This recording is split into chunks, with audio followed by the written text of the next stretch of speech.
সোনা বাবু এই সময় এখন 2026 চলে, এটা 90-এর দশক না। এটা এই সময় পারবে না তোমরা, সেই সময় চলে গেছে।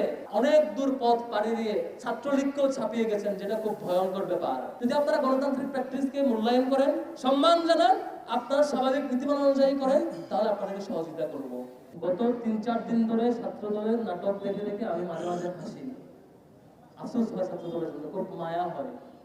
তারা মনে করেছে এটা 90-এর দশক, 90 সালের পরে যেমন করে গণরঙ্গ গেস্টরুমের সূচনা করেছিল, তারা মনে করেছে এবার বোধহয় আবারও পারবে।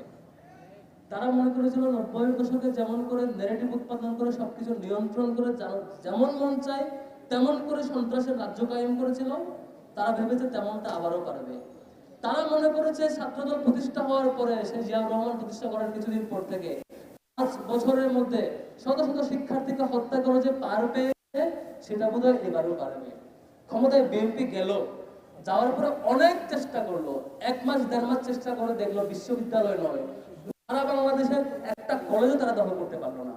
তারা হতাশ হয়ে তারা কি আইডেন্টিফাই করলো? তারা আইডেন্টিফাই করলো একমাত্র ছাত্র শিবিরের কারণে তাদের পক্ষে ক্যাম্পাস দখল করা সম্ভব হচ্ছে না। আমি কোনো রকম মিল খুঁজে পাই না। চট্টগ্রাম সিটি কলেজে ছাত্র শিবিরের ব্যানার ফেস্টুন থাকে, ছাত্র দলের সমস্যাটা কি?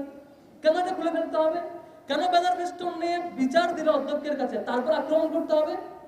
কেন ডেমোক্রেটিক প্র্যাকটিস হিসেবে এর প্রতিবাদে 4টায় বিক্ষোভ মিছিল দিলে সেই বিক্ষোভ মিছিলের নির্ধারিত রুটে গিয়ে ছাত্রদলকে আক্রমণ করতে হবে? পরে হিসেব খুঁজে পায় তারা চায় শিবির একটু আসো, একটু মারামারি করো, তারপরে এটাকে দোহাই দিয়ে পত্রিকায় ফ্রেমিং করে, মিডিয়ায় ফ্রেমিং করে, তারপর ক্যাম্পাস দখল করবে। সোনা বাবু এই সময় এখন 2026 চলে, এটা 90-এর দশক না। এটা এই সময় পারবে না তোমরা, সেই সময় চলে গেছে। তাদের ভয় ডাকসু চাকসু জাকসু রাকসু পেরিয়ে 5-5টা ছাত্র সংসদে তারা গুহারা হারছে। সেই ভয়ে সাকসু নির্বাচন এখনো তারা বন্ধ রেখেছে। শিবিরের বিরুদ্ধে যা মন চায় মিছিল করে, কিন্তু আক্রমণ করবেন না, মিনিমাম ডেমোক্রেটিক প্র্যাকটিস মেইনটেইন করবেন, ঠিকঠাক মতো 5টা বছর শাসন করবেন। আগামী 5 বছর পরে দেখা যাবে জনগণ কি সিদ্ধান্ত নেয়। অন্তত মাঝপথে পালানোর ইতিহাস তৈরি হওয়া লাগবে না। এই দুটো অপশন আপনাদের আছে।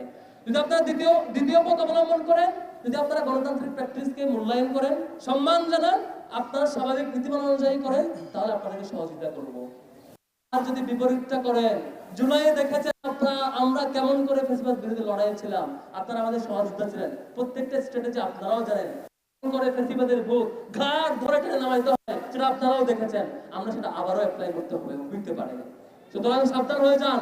আপনাদের অনুরোধ করবো, কাজ করেছেন গত কয়েকদিন, কালকে যে কাজ করেছেন থানার মধ্যে গিয়ে ওসির রুমে আইনি সহযোগিতা চাওয়া একজন শিক্ষার্থীর উপর আক্রমণ, সেটা আওয়ামী লীগ 15 বছর বিশ্ববিদ্যালয়ের ইতিহাসে সেটা করে নাই।